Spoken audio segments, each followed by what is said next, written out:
Hello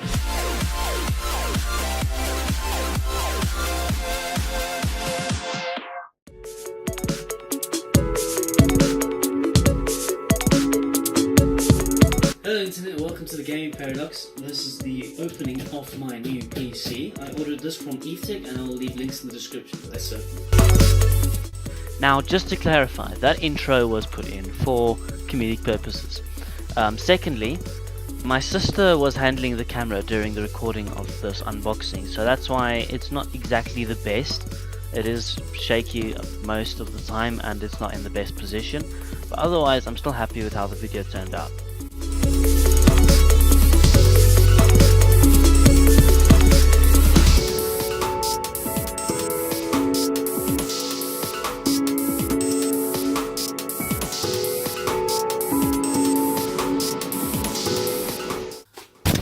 Right, to start us off, we have a Corsair Carbide Spec 4 case, as well as an Antec 600 watt 80 plus high performance power supply. Inside we've got the Ryzen 7 1700X processor running at 3.4 GHz, but is also overclockable to 3.8 GHz plus. The processor is being cooled by an Antec cooler H600 AIO 120mm liquid CPU cooler, and running our graphics is the GTX 1060 6GB. On the memory side, we've got 16 gigs of DDR4 HyperX Fury RAM, and on the storage side we have the 250 gig Samsung 850 EVO SSD with a 2TB WD Blue hard drive. This all comes together at the MSI B350 Tomahawk motherboard. What? Satisfaction. Can't I do it too? That's not fair. You said I could do some. Satisfaction. Look at that sweet cable management. I've never had a PC like it. Here we get a more detailed look on the outside of our Corsair Carbide case, in which we get to see the buttons and all of the ports for the cables. Here we have our side I/O, which includes a power button, a USB 3.0 just at the top there, normal USB just below that, and two 3.5mm audio jacks for our headset and mic, as well as the reset button right at the bottom. This is the back of our case with the motherboard and graphics card ports, including several USB ports, HDMI from the graphics card, Ethernet so we can connect to the internet, and a couple audio jacks for extra speakers, as well as two VGA cables, but those are pretty much obsolete nowadays. There's also, at the bottom there, a wireless network adapter so that I can connect to the Wi-Fi. And to finish off, we have a tempered glass side which shows off all the parts inside the PC. Look at this thing running.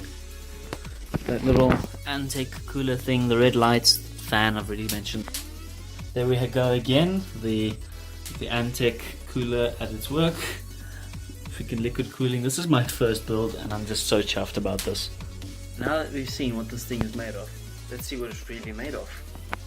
So in this case, I made use of 3D Mark for the first time, in which I tested my PC against its two tests of Time Spy, which is its latest, and Firestrike, and these are the scores.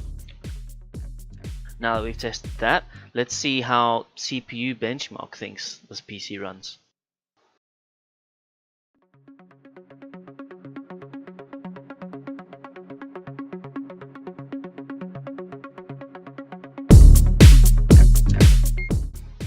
Right, so here we have user benchmark's benchmark of my PC, saying that my gaming capabilities are at 64%, my desktop capabilities at 79%, and workstation capabilities at 82%, as well as being in gaming a destroyer, or at least equal to do so, and desktop a battleship, and at workstation is equivalent to an aircraft carrier.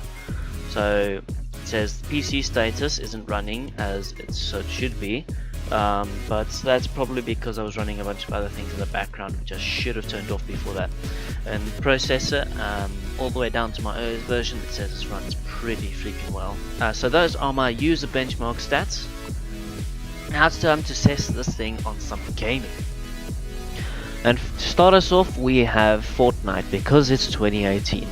And I didn't have PUBG installed. But otherwise, we are running this at max settings 1080p at between 70 and 90 frames per second, which is pretty damn fun, and is also great for any of those who value performance and graphics equally.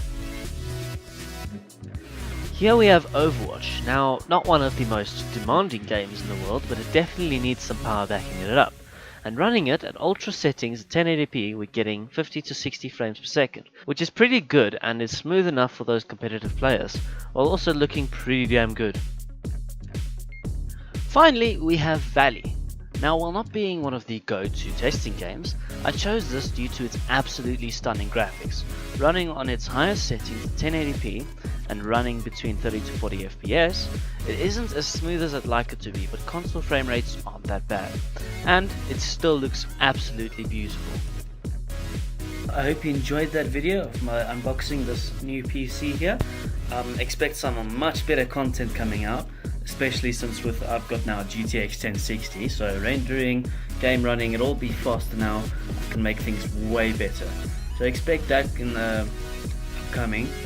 And otherwise, I hope you enjoyed the video. Leave a like, comment what's your thoughts, comment your own rigs if you think you just feel like it, and subscribe for more content. Bye!